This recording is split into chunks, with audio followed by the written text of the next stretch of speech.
አንደኛ ጢሞቴዎስ ምዕራፍ 4 ቁጥር 16 ላይ ለራስህና ለትምህርትህ ተጠንቀቅ ይላል። ልጁን ጢሞቴዎስን ለራስህና ለትምህርትህ ተጠንቀቅ። እየሰማችሁ ነው? ብዙ ጥንቃቄ የምናደርግባቸው ነገሮች ቢኖሩም የመጀመሪያው ትምህርት ላይ ጥንቃቄ ማድረግ ነው።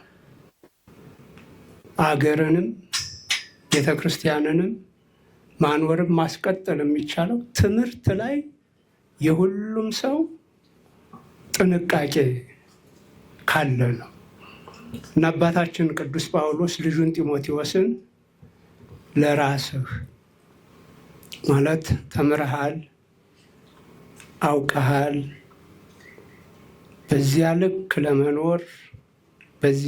ለመኖር ከሚያሳስቱህ ነገሮች ተጠንቅቀህ ኑር።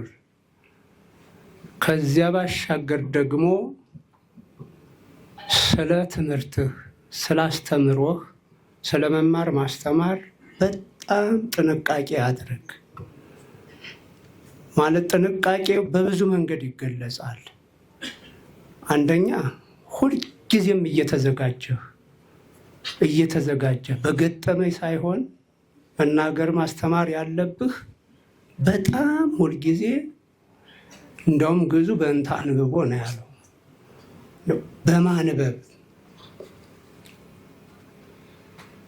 በመመራመር ተዘጋጅተህ አስተምር ማለቱ ነው። መምህር ሁልጊዜም ተማሪ፣ በተለይ የትርጓሜ ተማሪ መምህር ሁልጊዜም ተማሪ ነው። ምክንያቱም የተጻፈውን አባቶቻችን ያሳዩትን ስልት ብቻ በቂ እውቀት ነው ብሎ ከያዘ ሰው አይለውጥም። ሳይመራመር ያንን ከዕቃ ወደ ዕቃ እንደ መገልበጥ እየገለበጠ ዝም ካለ ምንም ሰው አይወጣም። ምክንያቱም ትርጓሜው የተተረጎመበት ዘመን የተመሰጠረበት ዘመን እና የአሁኑ ዘመን ይለያያል። ያን ጊዜ ምሳሌ ሆነው ገላጭ ይሆናሉ የተባሉት ነገሮች ሁሉ አሁን አይገልጹም።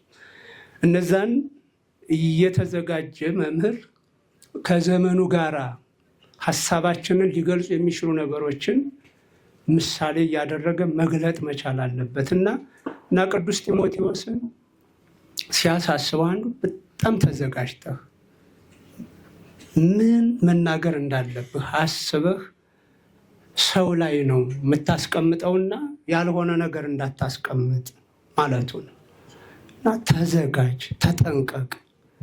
በሌላ መልኩ ችላ እንዳይባል፣ የትምህርት ጉዳይ ችላ እንዳይባል መሪ ነህ። እንግዲህ መሪ አድርጎ ነው ያስቀመጠው። ጢሞቴዎስ ተራ ዲያቆን አይደለም።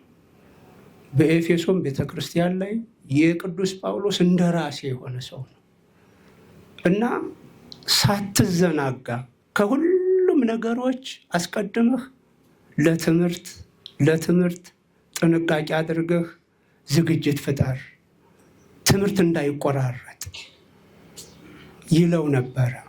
ምክንያቱም የቤተ ክርስቲያን ተልእኮ ሁልጊዜ እንደምንነጋገረው ሁለት ነገሮች ናቸው፣ ማስተማርና መመገብ ናቸው። ሌላው ስራችን ሁሉ የነዚህ ስራ ማስኬጃ ነው። ማስተማር ማለት ማሰማት፣ ማሳወቅ፣ ማስረዳት ስለ ክርስቶስ።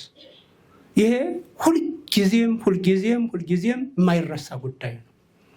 ማሰማት፣ ስለ ክርስቶስ ያልሰማ እንዳይኖር፣ ስለ ክርስቶስ ያላወቀ እንዳይኖር፣ ስለ መንግስተ ሰማያት የመረጃ እጥረት ያለበት ሰው እንዳይኖር ሁልጊዜም ማስተማር።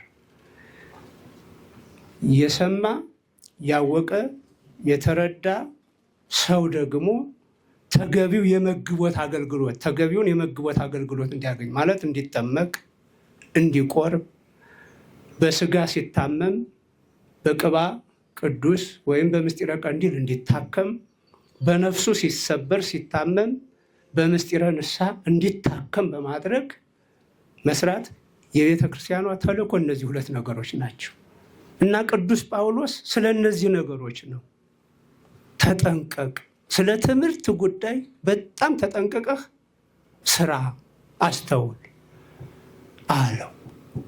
ከዛ በኋላ ምን አለ? በሱም ጸንተህ ኑር ማለት በምታስተምረው ነገር፣ በምትናገረው ነገር ኑረህ ተገኝ፣ ሁነህ ተገኝ። በሱ ላይ ጸንተህ ኑር። አትስረቁ ካልክ በዚያ ላይ ጸንተህ ኑር፣ አንተም ባለመስረቅ። አትዋሹ ካልክ በዚያ ላይ አንተም ሳትዋሽ ኑር። አትስከር ካልክ አንተም ባለመስከር ጸንተህ ኑር ማለቱ ነው። በዚሁ ኑር። ለአንድ መምህር መናገር በቂ አይደለም። ለአንድ የቤተ ክርስቲያን አገልጋይ፣ ለአንድ የቤተ ክርስቲያን መሪ መናገር የመጨረሻው ስራ አይደለም። ትልቁ የተናገረውን ሲኖር፣ የኖረውን ሲናገር ሲታይ ነው ትምህርት የሚሰምረው እና ልጄ ጢሞቴዎስ የምትናገረውን እንድትኖር፣ የምትኖረውን ደግሞ ተናገር። ለዚህ ነገር አደራ ነው የምልህ፣ ተጠንቀቅ ይልና ወእመሰ ዘንተ ገበርከ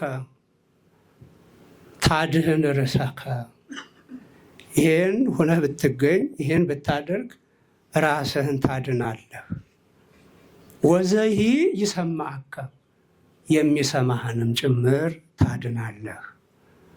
ልጄ ጢሞቴዎስ እና ስለ ትምህርት ጉዳይ ተጠንቀቅ፣ የምትናገረውን ኑር፣ የምትኖረውን ተናገር። እንዲሁነ ከተገኘ ራስህን ምን ትላለህ? ታድናለህ። የሚሰማህንም ጭምር ታድናለህ አለው። ስለዚህ ዛሬ በዚህ ርዕሰ ጉዳይ እንደዚህ ቁጭ ብለን ብዙ መቆየታችን ደስ የሚያሳይ ነው። ብዙ ጊዜያችንን፣ ቀናታችንን የጨረስንባቸው ጉዳዮች ይኖራሉ። ይሄ ግን ትልቁ መሰረታዊ ነገር ነው፣ የትምህርት ጉዳይ። ያውም ትምህርተ ወንጌል ነው። በዚህ ዓለም የምንኖርበት የሳይንሱ ትምህርት ብቻ አይደለም፣ የመንግስተ ሰማያትንም ጉዳይ የምናውቅበት ነው። ያን ረዥሙን መቋጫ የሌለውን ህይወት የምንኖርበትን ጉዳይ አድርገን ዛሬ እንዲህ የዋል ነው።